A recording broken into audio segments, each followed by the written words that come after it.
골목대장이 임금과 소송을 할 수 있을까요?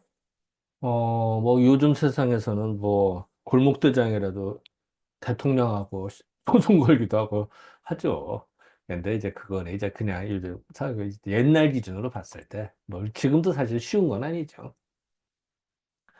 어, 이제 능력이 부족하게, 예를 들어서 내 지역, 여기에서 내가 왕초를 하더라도 큰 바다에 나갔을 때는 그 조금 게임이 안 될 수도 있습니다. 근데 고향에서는 왕초를 하더라도, 뭐 왕초라는 표현이 참, 좀 그렇죠. 예, 옛날 표현입니다만. 이제 주역에서는 이제 어떻게 이걸 표현을 하냐, 이렇게 얘기를 합니다. 이제 천수송께에서요, 이 구이의 경우, 자, 일단은 주역을 바라볼 때는요, 괴를 볼 때는 양효는 능력이 있고 음효는 능력이 부족하다고 봐야 됩니다. 그리고 요 가운데 두 번째와 다섯 번째는 다 중하다고 그래요. 그러니까 능력이 있는 겁니다. 음요든 양요든 간에. 근데 또 더군다나 양요네? 그러면 강중하다 그러다. 강하다, 강중하다 이렇게 얘기를 합니다. 그리고 그런데 양요로서 중의 자리니까 괜찮으네. 또, 요 구호 같은 경우는 더 좋아. 더군다나 자리도 임금의 자리야. 얘는 신하의 자리고. 그러면은 구이 같은 경우는 자기 지역에서는 왕초입니다. 안 되는 게 없어. 근데 구호를 만나면 깨갱하는 겁니다. 그런데 두 번째와 다섯 번째가 상응한다고 그래, 상응.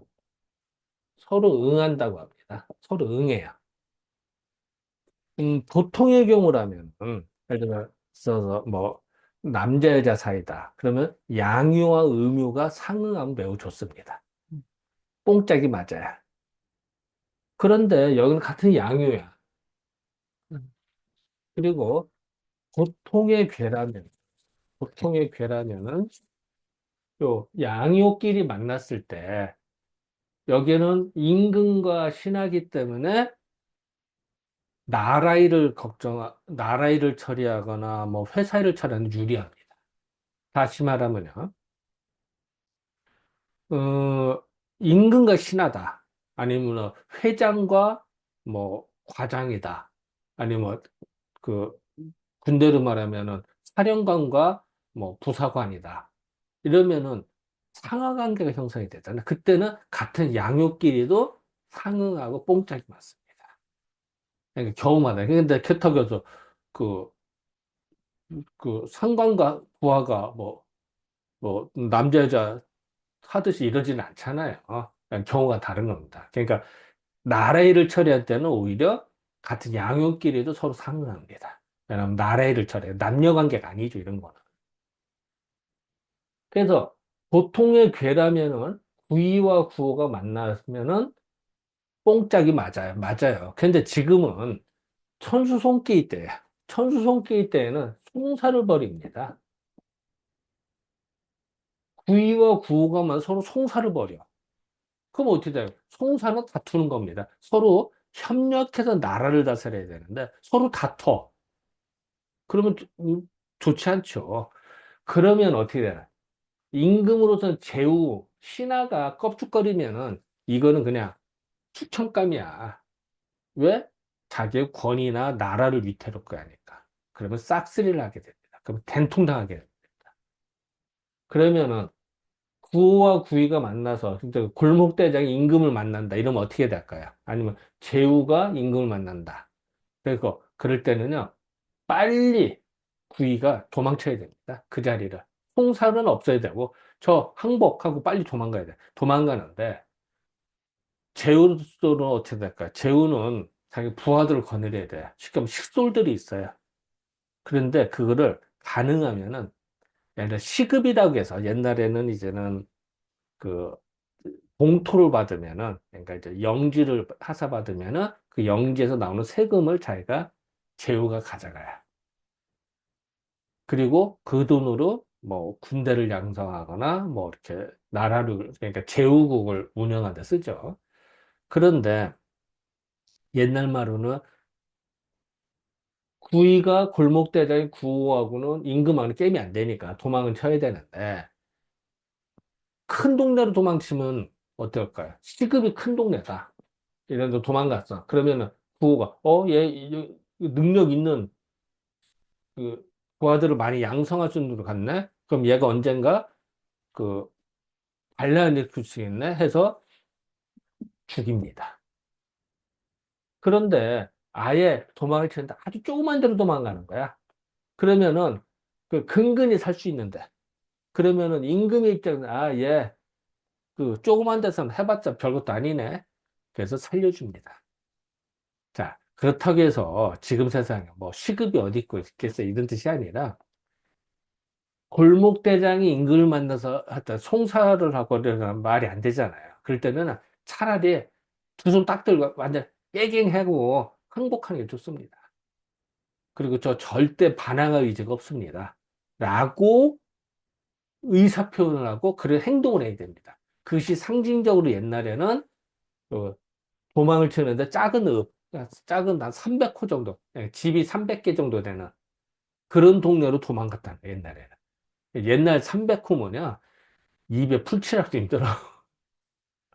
제우 입장에서는 그거 300집에서 책은 걷어봤자 몇 푼이나 되겠어. 그걸 가지고 뭐 군대를 어떻게 양성이야. 먹고 살기도 힘들지.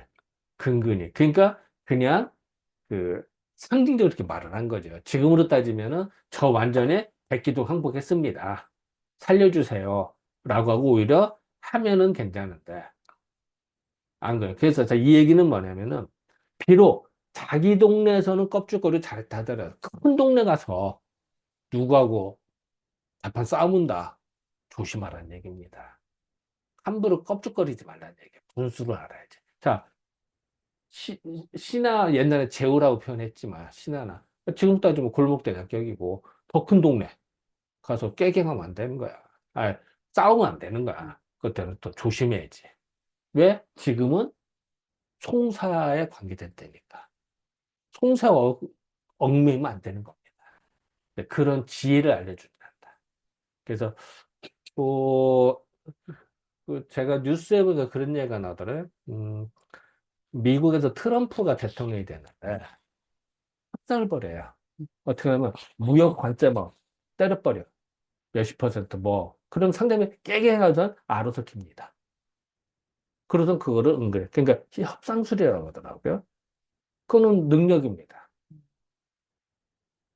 그러니까 아차 잘못하면 그냥 당할 수가 있는데 그랬을 때 그 강대국이 그렇게 막 할 때 게임이 안 되자. 그때는 그 약소국이 그때는 스스로 깨갱해 줘야 됩니다. 그리고 저 협력할게 할 때 그 반항하면 당하는 아참은 지도에서 사라질 수도 있습니다. 소리 소문 없을 수도 있어요. 그건 이제 극단적인 경우죠. 극단적인 경우지만 뭐 예를 들면 그런 겁니다. 국제무드는 그런 겁니다. 옛날로 치면은 이제 천자와 제후 관계가 그런 식이죠.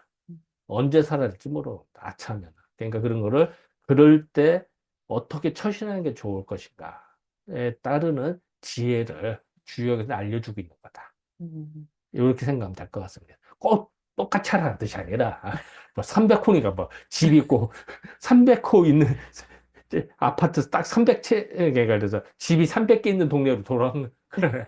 300개 채 올라가지 말고 네, 상징적인 얘기죠. 예, 네, 감사합니다. 감사합니다.